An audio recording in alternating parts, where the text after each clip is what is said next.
আজকের এই পবিত্র রমজান মাসের দুপুরে সচিবালয়ের অলিন্দে অলিন্দে এক বিশাল খুশির জোয়ার বয়ে যাচ্ছে। প্রিয় সরকারি চাকরিজীবী ভাই ও বোনেরা, আজকের সকালের আপডেট নিউজে আপনাদের স্বাগতম। যারা আমাদের চ্যানেলে নতুন তারা এক্ষুনি চ্যানেলটি সাবস্ক্রাইব করুন, আর হ্যাঁ, অবশ্যই কমেন্ট করে জানাবেন আপনারা কে কোন জেলা থেকে আমাদের ভিডিওটি দেখছেন। তবে চলুন কথা না বাড়িয়ে আজকের সর্বশেষ সংবাদটি জেনে নিন। দেশের প্রায় ২২ লক্ষ সরকারি কর্মকর্তা ও কর্মচারীর জন্য এক দীর্ঘ প্রতীক্ষিত এবং পরম স্বস্তির বার্তা নিয়ে হাজির হয়েছেন নতুন নির্বাচিত সরকারের অর্থমন্ত্রী আমির খসরু মাহমুদ চৌধুরী। বহু বছরের বঞ্চনা, লাগামহীন মূল্যস্ফীতি, নিত্য প্রয়োজনীয় পণ্যের অস্বাভাবিক দাম বৃদ্ধি এবং মধ্যবিত্তের যাপিত জীবনের প্রতিটি ধাপে যে আর্থিক চাপের পাহাড় জমেছিল, তার অবসান ঘটাতে সরকার এক সাহসী এবং সময় উপযোগী সিদ্ধান্ত গ্রহণ করেছে। অর্থমন্ত্রী আজ এক অত্যন্ত সংক্ষিপ্ত অথচ অত্যন্ত গুরুত্বপূর্ণ নীতি নির্ধারণী বিবৃতিতে স্পষ্টভাবে জানিয়ে দিয়েছেন যে চলমান পবিত্র রমজান মাসের শেষ হওয়ার আগেই দেশের সরকারি কর্মচারীদের জন্য বহুল আলোচিত নবম পে স্কেলের একটি আংশিক বা অন্তর্বর্তীকালীন অংশ কার্যকর করা হবে। ২০১৫ সালের অষ্টম পে স্কেল ঘোষণার পর থেকে আজ দীর্ঘ ১১টি বছর পার হয়ে গেছে। এই দীর্ঘ সময়ে গঙ্গা দিয়ে অনেক জল গড়িয়েছে, টাকার মান কমেছে, আর সাধারণ কর্মচারীদের পকেটের অবস্থা হয়েছে শোচনীয়। বিশেষ করে গত কয়েক বছরের বিশ্ব অর্থনৈতিক মন্দা এবং দেশের অভ্যন্তরীণ বাজারের অস্থিতিশীলতার কারণে যারা শুধু বেতনের ওপর নির্ভর করে চলেন, তাদের জীবন হয়ে উঠেছিল দুর্বিষহ। রমজান মাস এলে যেখানে ইফতার এবং সেহরির আয়োজন নিয়ে মানুষের আনন্দিত থাকার কথা, সেখানে দ্রব্যমূল্যের ঊর্ধ্বগতিতে সরকারি কর্মচারীদের কপালে চিন্তার ভাঁজ পড়েছিল। এই চরম মানবিক এবং অর্থনৈতিক সংকট উপলব্ধি করে অর্থমন্ত্রী আমির খসরু মাহমুদ চৌধুরী আজ যে ঘোষণাটি দিয়েছেন, তা মূলত একটি দীর্ঘমেয়াদী প্রতিশ্রুতির প্রথম ও কার্যকর পদক্ষেপ। অর্থমন্ত্রী তার বিবৃতিতে অত্যন্ত স্বচ্ছতার সাথে জানিয়েছেন যে কেন এখন পূর্ণাঙ্গ পে স্কেল না দিয়ে আংশিক বা ধাপে ধাপে বাস্তবায়নের পথ বেছে নেওয়া হয়েছে। তিনি বলেন, আমরা যখন একটি রাষ্ট্রের দায়িত্ব গ্রহণ করি, তখন আমাদের সামনে যেমন কর্মচারীদের ভালো রাখার দায়িত্ব থাকে, ঠিক তেমনি রাষ্ট্রের সামগ্রিক অর্থনৈতিক স্থিতিশীলতা এবং রাজস্ব সংগ্রহের সক্ষমতা বজায় রাখাও আমাদের অন্যতম প্রধান চ্যালেঞ্জ। বর্তমানের বাজেট ঘাটতি এবং পূর্ববর্তী সরকারের রেখে যাওয়া অর্থনৈতিক ক্ষতগুলো বিবেচনায় রেখে আমরা এই মুহূর্তে এককালীন পূর্ণাঙ্গ পে স্কেল দিতে গেলে তা হয়তো দেশের মুদ্রাস্ফীতিকে আরও উস্কে দিতে পারত। তাই আমরা বাস্তবতা এবং আবেগের মধ্যে একটি চমৎকার ভারসাম্য রক্ষা করতে চাই। এই আংশিক পে স্কেল কার্যকর করার মাধ্যমে কর্মচারীদের হাতের তাৎক্ষণিক কিছু বাড়তি টাকা পৌঁছে যাবে, যা দিয়ে তারা বর্তমান বাজারের এই উচ্চ মূল্যের চাপ সামলাতে পারবেন। এই পুরো প্রক্রিয়াটিকে সুশৃঙ্খল এবং গতিশীল করতে অর্থমন্ত্রী একটি অত্যন্ত উচ্চ ক্ষমতাসম্পন্ন নতুন কমিটি গঠনের ঘোষণা করেছেন। এই কমিটির কাজ মূলত আমলাতান্ত্রিক জটিলতা কাটিয়ে অত্যন্ত দ্রুত গতিতে কাজ সম্পন্ন করা। তারা বিগত সময়ে পে কমিশনের জমা দেওয়া বিভিন্ন প্রস্তাবনা এবং সুপারিশগুলোকে বর্তমান ২০২৬ সালের বাজার প্রেক্ষাপটে বিশ্লেষণ করবেন। এই কমিটি শুধু বেতন বৃদ্ধির অঙ্ক নিয়েই ভাববে না, বরং ভাতা, যাতায়াত খরচ, চিকিৎসা সুবিধা এবং আবাসন ভাড়ার মতো অত্যন্ত সংবেদনশীল বিষয়গুলোতেও একটি বাস্তবসম্মত রূপরেখা তৈরি করবে।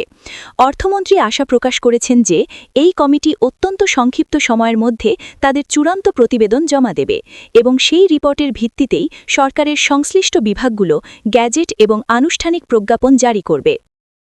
অর্থনৈতিক বিশ্লেষকরা অর্থমন্ত্রীর এই পদক্ষেপকে অত্যন্ত গভীর এবং কৌশলী বলে মনে করছেন। তাদের মতে, সরকার যদি একবারে বিশাল অঙ্কের বেতন বৃদ্ধি করত, তাহলে বাজারে অর্থের প্রবাহ হঠাৎ বেড়ে গিয়ে পণ্যের দাম আরও বাড়িয়ে দিতে পারত। কিন্তু আংশিক পে স্কেল কার্যকর করার ফলে কর্মচারীরা যেমন উপকৃত হবেন, তেমনি বাজার ব্যবস্থায় একটি ভারসাম্য বজায় থাকবে। বিশেষ করে ১১ থেকে ২০ গ্রেডের কর্মচারীরা, যারা প্রশাসনের মেরুদণ্ড অথচ আয়ের দিক থেকে সবচেয়ে বেশি ঝুঁকিপূর্ণ অবস্থায় আছেন, তারা এই সিদ্ধান্তের ফলে সরাসরি উপকৃত হবেন।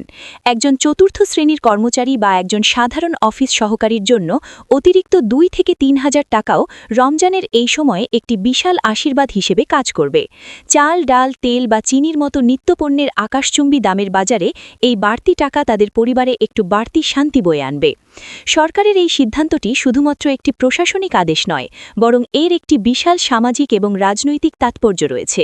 রমজান মাসে মানুষের খরচ এমনিতেই বেড়ে যায়। এরপর সামনে আসছে ঈদ উল ফিতর।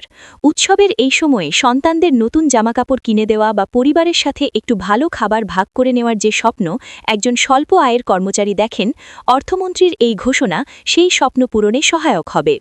সচিবালয় এবং প্রশাসনের বিভিন্ন স্তরে আজ কর্মকর্তা-কর্মচারীদের মধ্যে এক অন্যরকম উদ্দীপনা দেখা যাচ্ছে। তারা মনে করছেন সরকার তাদের কষ্টের কথা কান দিয়ে শুনেছে এবং তাদের ন্যায্য অধিকারের স্বীকৃতি দিতে শুরু করেছে। প্রশাসন সূত্রে আরও জানা গেছে যে অর্থ মন্ত্রণালয় এবং জনপ্রশাসন মন্ত্রণালয় এই ঘোষণার বাস্তবায়নের রূপরেখা নিয়ে ইতোমধ্যে একাধিক গোপন বৈঠক সম্পন্ন করেছে।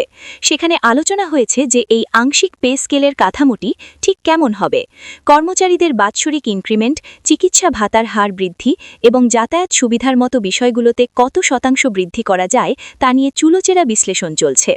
বিশেষজ্ঞরা মনে করছেন ধাপে ধাপে বেতন সংস্কার করা হলে সরকারের জন্য যেমন বাজেটের বরাদ্দ সামলানো সহজ হবে, তেমনি কর্মচারীদের জন্য এটি একটি টেকসই সমাধানের পথ তৈরি করবে। কারণ একবার বেতন বাড়ানোর পর যদি বাজার নিয়ন্ত্রণ না থাকে তাহলে সেই বেতন বৃদ্ধির কোনো মূল্য থাকে না।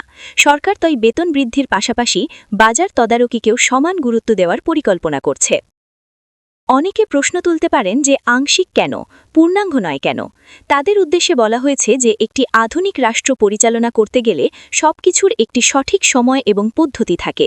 সরকার এই আংশিক পদক্ষেপের মাধ্যমেই মূলত পূর্ণাঙ্গ নবম পে স্কেলের পথ সুগম করছে।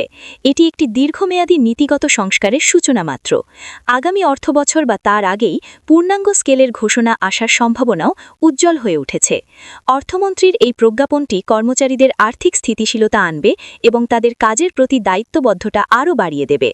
যখন একজন কর্মচারী জানবেন যে রাষ্ট্র তার জীবনযাত্রার মান নিয়ে চিন্তিত, তখন তার কর্মদক্ষতা এবং সততা উভয়ই বৃদ্ধি পায়।